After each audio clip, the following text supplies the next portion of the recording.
ہم اسی کی تشریح میں خلافت راشدہ سے بات کرتے ہیں، اور خلافت راشدہ میں اس لیے محدود رکھتے ہیں اپنے آپ کو کہ حضور اقدس صلی اللہ علیہ وسلم نے اس دین کی بنا ڈالی، تجدید کی، دین کی۔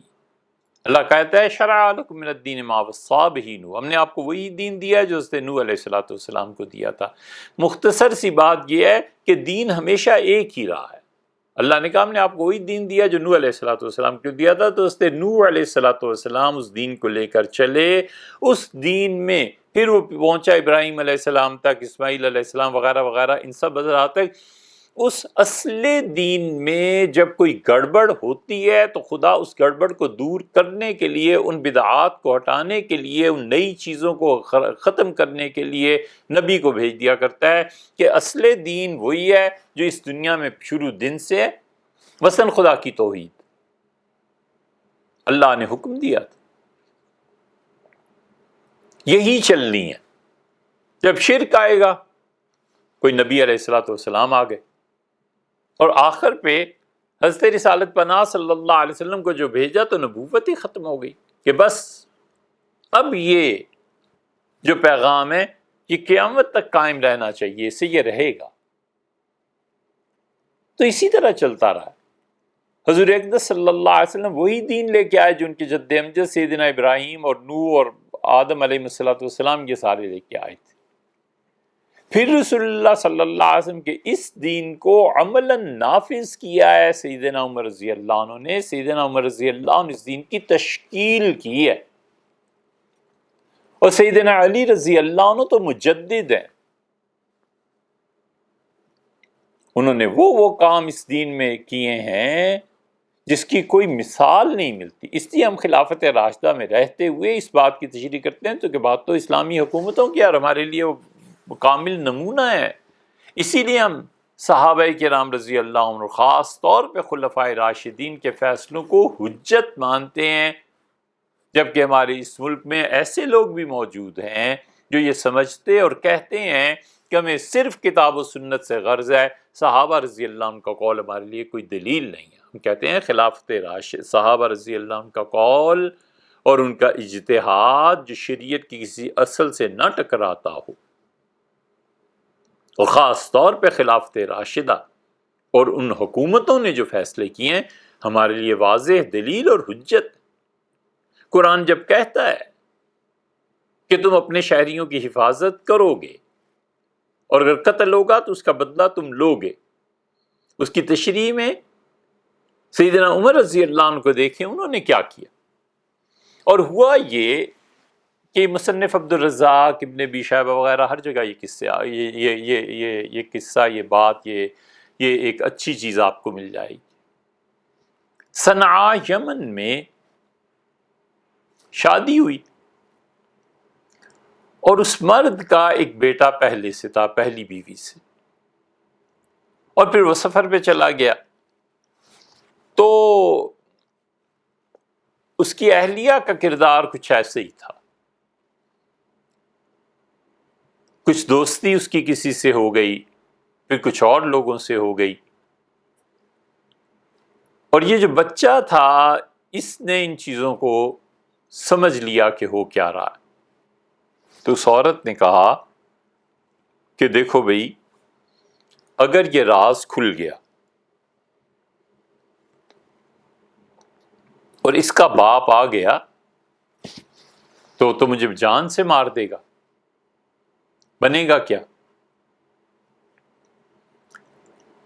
ان 6 یا 7 مردوں نے اس عورت کے ساتھ مل کے، 6 مرد اور 1 عورت، اس بچے کو قتل کر دیا۔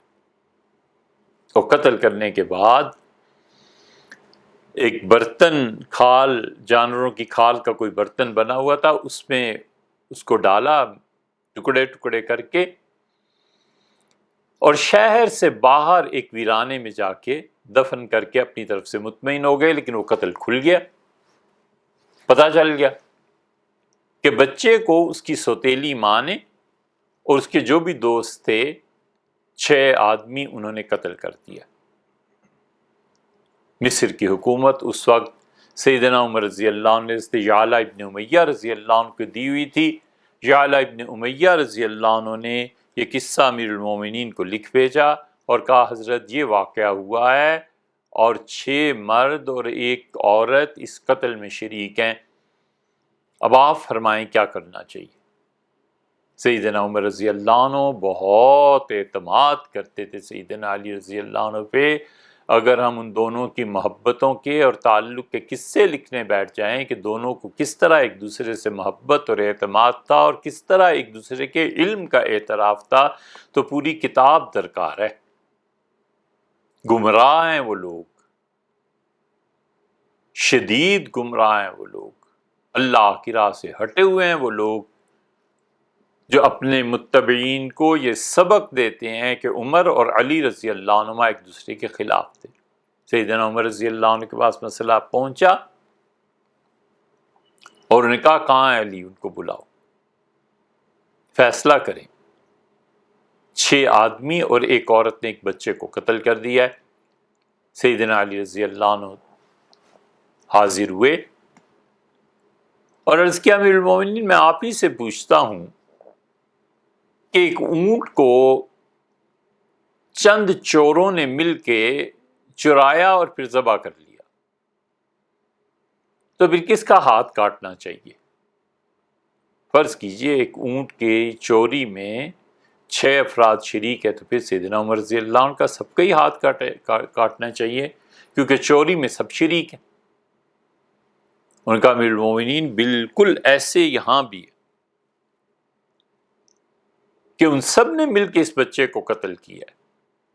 اس قتل میں، اس لڑکے کے قتل میں، بچے سے مراد لڑکا ہے، اس لڑکے کے قتل میں جب سب شریک ہیں تو سب کو قتل کر دینا چاہیے۔ سیدنا عمر رضی اللہ عنہ نے یعلا ابن امیہ رضی اللہ عنہ کو خط لکھا اور فرمایا کہ اس بچے، اس لڑکے کے قتل میں جتنے لوگ شریک ہیں سب کو پھانسی دی جائے، اور پھر اپنا مشہور تاریخی جملہ ارشاد فرمایا، کیا کہنے، یہ ہے حفظ نفس، یہ ہے لوگوں کی جان کا تحفظ۔ فرمایا کہ اس بات میں گھبرانا نہیں ہے کہ 6 آدمی اور 1 عورت اور یہ سب کچھ ہو رہا ہے، یاد رکھو مجھے اللہ کی قسم ہے اگر پورا صنعاء کا شہر اس لڑکے کے قتل میں شریک ہوتا میں سب کی گردن اڑا دیتا۔ یہ ان کے تاریخی جملے ہیں۔ یمن کا دارالحکومت ہے صنعاء آج بھی۔ امیر المومنین رضی اللہ عنہ کا پورا صنعاء شہر اس لڑکے کے قتل میں اگر شریک ہوتا میں سب کی گردنیں اڑا دیتا۔ یہ حفظ نفس ہے، انسان کی جان کا محافظ ہے حکمران وقت اور حکومت۔